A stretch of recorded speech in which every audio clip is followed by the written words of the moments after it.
బెండకాయ పచ్చడి ఆ రకంగా చక్కగా చేశాను. అది చాలా బాగుంటుందమ్మా టేస్టు. మనకి జిగురుగా గట్ట ఏమీ ఉండదు. చక్కగా నెయ్యి పిల్లలకు కూడా పెట్టండమ్మా. నెయ్యి వేసి తగునన్ని చక్కగా పచ్చిమిర్చి వేసుకొని పులుపు ఉండాలి. చక్కగా పులుపు కూడా తగలాలి. కారానికి తగ్గ పులుపు వేసుకుంటే చక్కగా పచ్చడి చాలా బాగుంటుందమ్మా. ఆ బెండకాయ పచ్చడి మీకు చూపించాను కదా, అదే రకంగా మీరు కూడా చేసుకోండి. ఏదైనా మేము చూపించింది మీరు చేసుకుంటేనే కదా పచ్చడి దాని టేస్ట్ తెలిసేది. మీకు రాని వాళ్ళకి చెప్తున్నానమ్మా నేను. కంపల్సరీ ఆ రకంగా మీరు బెండకాయ పచ్చడి చేసుకోండి. నేను చక్కగా సరిపడా పులుపు వేసాను, కారం వేసాను, ఎల్లుల్లిపాయి, జీలకర్ర ఇవన్నీ చక్కగా మీకు అన్నీ నేను వివరించి మీకు చూపించాను అమ్మా. ఆ రకంగా చేసుకోండి బెండకాయ పచ్చడి. మీరు కూడా చాలా బాగుంటుందమ్మా. అన్నంలోకి నెయ్యి వేసి పిల్లలకు కూడా పెట్టండి. మంచిది కదా పిల్లలకు కూడా బెండకాయ పెడతాం వల్ల. అంత నెయ్యి వేసి చక్కగా తడి పొడిగా కలిపి తినిపిస్తాం కూడా పిల్లలకు చాలా మంచిది కదమ్మా. అది మర్చిపోకండి. లైక్ చేయండి, షేర్ చేయండి, సబ్స్క్రైబ్ చేయండి. మీరు మొత్తం చూడండి అమ్మ. నాకు లైకులు కొట్టండి, థమ్స్అప్ కొట్టండి, మర్చిపోవద్దు. చూసారా, ఈరోజు బెండకాయ పచ్చడి చేసి చూపిస్తాను మీకు. చాలా అద్దిరిపోద్దండి పచ్చడి మట్టికి. ఇదిగోండి బెండకాయ, ఇదిగోండి పచ్చిమిర్చి, చింతపండు, జీలకర్ర, వెల్లుల్లిపాయ. చూసారా బెండాకు కూడా దీనికి ఎలా ఉందో, బెండకాయకి. చూసారు కదండి. ఈ రకంగా నేను అన్నీ చేసి చూపిస్తాను మీకు ఎలా చేయాలో ఏంటో. టేస్ట్ మట్టికి చాలా అదిరిపోద్దండి, సూపర్గా ఉంటుంది. చూసారు కదండి. ఇప్పుడు నేను ఆయిల్ పోస్తున్నాను. ఇవ్వండి,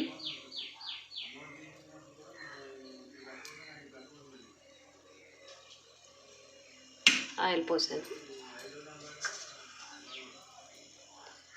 ఇదిగోండి, ఇప్పుడు ఇదిగోండి మినపప్పు వేస్తున్నా.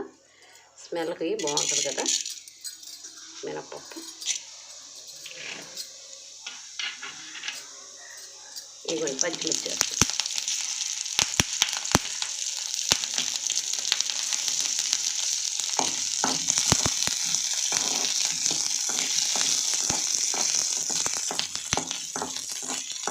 చక్కగా వేపుకోవాలండి ఆ రకంగా.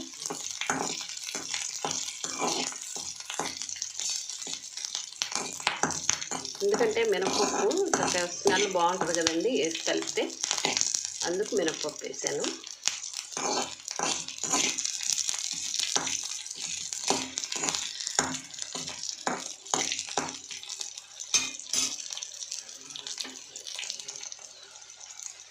ఇవే చూసారుగా, ఇదిగో ముక్కలు ఈ రకంగా చక్కగా తరిగాను.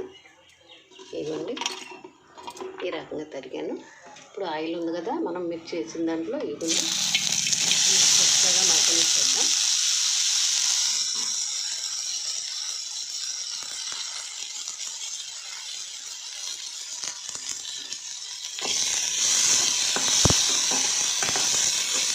నూనెలో మగ్గాలండి ముక్క.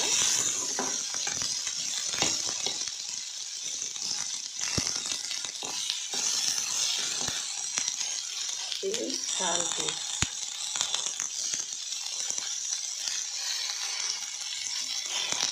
వేసి ఇది కలిపేస్తాం.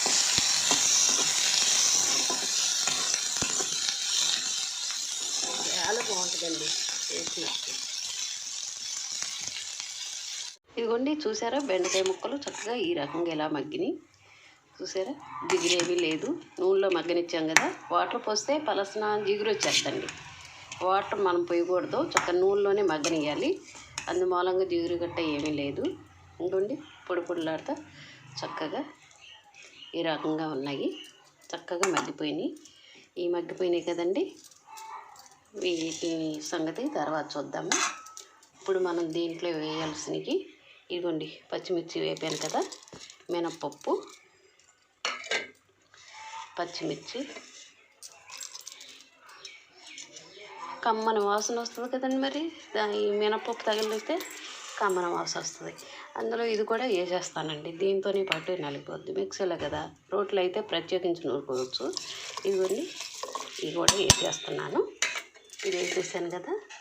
ఇప్పుడు మనం తగినంత చక్కగా చింతపండు ఇందాక చేపించాను కదా మీకు, ఇదిగోండి సరిపడా ఇది వేసుకోవాలి, కారానికి సరిపడా పులుపు వేసుకోవాలి కదా, లేకపోతే చెడిపోద్ది. ఉప్పు, కల్లుప్పు వేస్తానండి, నాకేంటో ఇదే అలవాటు.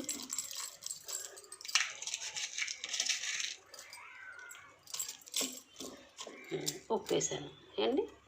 ఇది రుబ్బాక మళ్ళీ తర్వాత అది వేస్తాను. ఇదిగోండి పచ్చిమిర్చి నూరేసాను ఈ రకంగా. ఇప్పుడు మనం దీంట్లో ఇదిగోండి బెండకాయలు వేయాలి.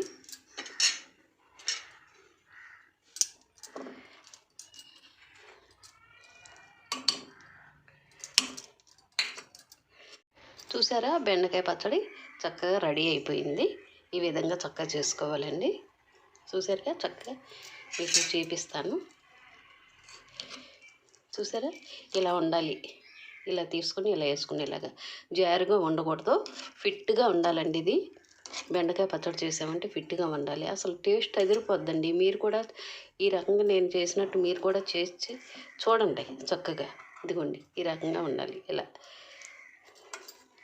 చూసారుగా, ఈ బెండకాయ పచ్చడి చాలా మంచిదండి ఆరోగ్యానికి. మనం సాంబారులో వేసుకుంటాం, పులుసు పెట్టుకుంటాం, వేపుడు చేసుకుంటాం అండి. ఎన్నో రకాలుగా బెండకాయని ఉపయోగించుకొని చేసుకుంటాం. ఆరోగ్యానికి చాలా మంచిది కదా. చక్కగా ఇది అయిపోయింది చూసారా. ఇదిగోండి ఎంత ఈ రకంగా ఫిట్గా ఉండాలి. నీళ్ళు చుక్క అనేది తగలకూడదు ఈ పచ్చడికండి. వేపుల్లో కూడా అంతే కదండి. మనం నీళ్ళు చుక్క బాగా ఇది వచ్చేస్తుంది, నీళ్ళు చుక్క వేసామంటే జిగురు వస్తుంది. చూసారా, ఈ రకంగా చక్కగా చేసుకోండి. నేను ఇది మళ్ళీ తాలింపు పెట్టే ప్రసక్తే లేదు. ఫస్ట్ మినపప్పు వేసేసాను, ఎల్లుల్లిపాయ, జీలకర్ర అవి వేసేసాను. ఇంకా తాలింపు పెట్టామంటే దీనికి ఇక బాగోదండి. ఇది తాలింపు పెట్టుకునే వాళ్ళు పెట్టుకుంటారు, కానీ నేను పెట్టనండి. దీనికి సరిపడా అన్నీ వేసేసాను కదా నేను, దాని మూలంగా ఇంకా నేనేమి పెట్టను. ఈ రకంగా మీరు చేసుకోండి, చాలా సులువుగానే ఉంటుంది. పచ్చడి పెద్ద విషయమేం కాదు ఇది. ఏమండి, చూశారు కదమ్మా, బెండకాయ పచ్చడి ఈ విధంగా చక్కగా చేసుకోవాలి. ఎందుకంటే చాలా టేస్ట్ బాగుంటుందమ్మా, ఎంతో అద్భుతంగా ఉంటుంది. ఇది మీరు తప్పనిసరిగా చేసుకొని తినాలి. ఎందుకంటే కొత్తగా నేర్చుకునే వాళ్ళు ఉంటారు, వంట రాని వాళ్ళు కూడా ఇది నేర్చుకుంటాక చాలా సులువుకరమైనదమ్మా ఈ వంట. బెండకాయ పచ్చడి అంటే చాలా బాగుంటుంది ఏమ్మా, తప్పనిసరిగా మీ అందరూ చేసుకోవాలి. అప్పుడు తర్వాత మీరు అనండి, ఓహో ఆంటీ గారు ఈ రకంగా చక్కగా ఇచ్చేసారు, నేను పంపించినవన్నీ మీరు చక్కగా చూడండి ఏమ్మా. చాలా ఇదిగా ఉంటుంది ఇది ఈ పచ్చడి. ఇదిగో చూసారు కదా, ఫిట్గానే ఉంది. పెద్ద లేత ఈ చూసారు కదా ఎంత ఫిట్గా ఉందో. వాటర్ ఏమీ తగలని కూడా నేను చెప్పిన ప్రకారంగా అందులో మీరు కూడా చేసుకోండి అమ్మా. ఈ రకంగా బెండకాయ పచ్చడి చాలా బాగుంటుందమ్మా. అయ్యో, బెండకాయ పచ్చడి సులువుగా ఉంటుంది, చాలా చేసుకుంటానికి కూడా మనకు సులువుగా ఉంటుంది. అప్పుడప్పుడు మీరు ఏదైనా ఆఫీస్ నుంచి లేటుగా వచ్చారనుకో అమ్మ, బయట నుంచి లేటుగా వచ్చారనుకోండి, వస్తే గబగబా ఈ రకంగా చేసుకుని తింటే ఎంతో ముద్ద చక్కగా వెళ్ళొద్దు మీకు.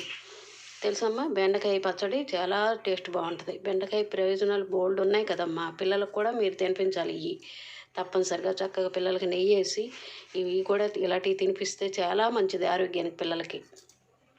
తెలుసమ్మా ఏమ్మా, మీరు ఈ ఆంటీ గారు చెప్పినట్టు మీరు కూడా వినండి. నాకు ఏమ్మా సబ్స్క్రైబ్ చేయండి అమ్మా, నన్ను ముందులకు తీసుకెళ్ళండి. మీ అందరూ మిమ్మల్నే నమ్ముకున్నాను నేను ఏమ్మా. తప్పనిసరిగా ఇదిగో ఈ రకంగా చక్కగా చేసుకోండి ఏమ్మా.